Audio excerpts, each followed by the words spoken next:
සූදානම්.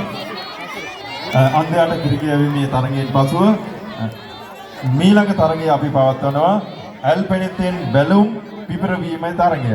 ඇල්පෙනෙතෙන් බැලුම් පිපිරවීමේ තරගය පවත්වන්නට සූදානම්.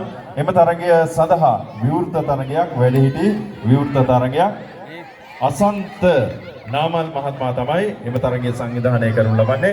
අසන්ත නාමල් මහත්මයා එම තරගය ඉක්මනින් සංවිධානය කරන්නට කටයුතු සූදානම් කරන්න. සුනන්දයේ ඉතාමත් ජව සම්පන්නව හා සමබරතාවයෙන් යුක්තව පැණිබඹර කරකවීමේ තරගය පැවැත්වෙනවා මේ වෙලාවේ. ඉතින් අපි දරුවෝ හරි දක්ෂයි සුනන්දයේ. ඇත්තටම දක්ෂතාවයක් දක්වනවා තමන්ගේ සමබරතාවය හරි අපූර්වට ලබා ගන්නට. ඉතින් මීට පෙරදී වැඩිහිටියන් විශාල ප්‍රමාණයක එකතු වුණා. දැන් පුංචි දරුවන් තමයි එකතු වෙලා සිටින්නේ. පාසල් වියේ පසුවන දරුවන්. ඔවුන් අපි බලමු ඔවුන්ගේ හැකියාවන් මොන ආකාරයෙන් දිස්වේවිද කියලා. මේ පැණිබඹරය කරකවීමේ තරගයට සහභාගී වෙලා සිටින දරුවන් ප්‍රමාණය ඉක්මවා ගිහිල්ලා තිබෙනවා. ඉතින් ඒ නිසාවෙන් වට දෙකක් වට තුනක් වැඩි ප්‍රමාණයකින් පසුව තමයි ඔවුන්ට අවස්ථාව ලබා දෙන්නේ. කවුරුන්ද ප්‍රථම දෙවන තෙවන ස්ථාන ලබා ගන්නේ කියලා හරියාකාරව දැනගන්නට.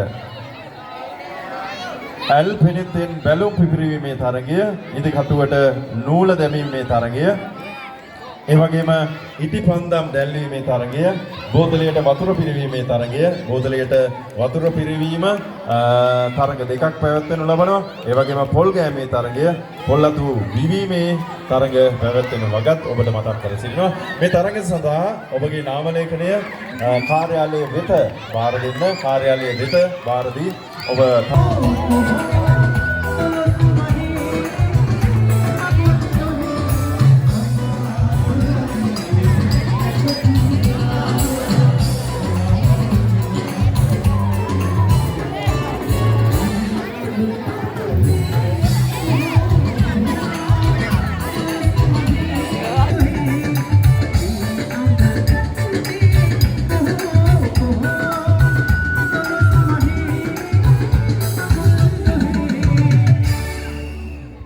ඉතින් අපි ඊළඟ තරගය පවත්වනු ලබන්නේ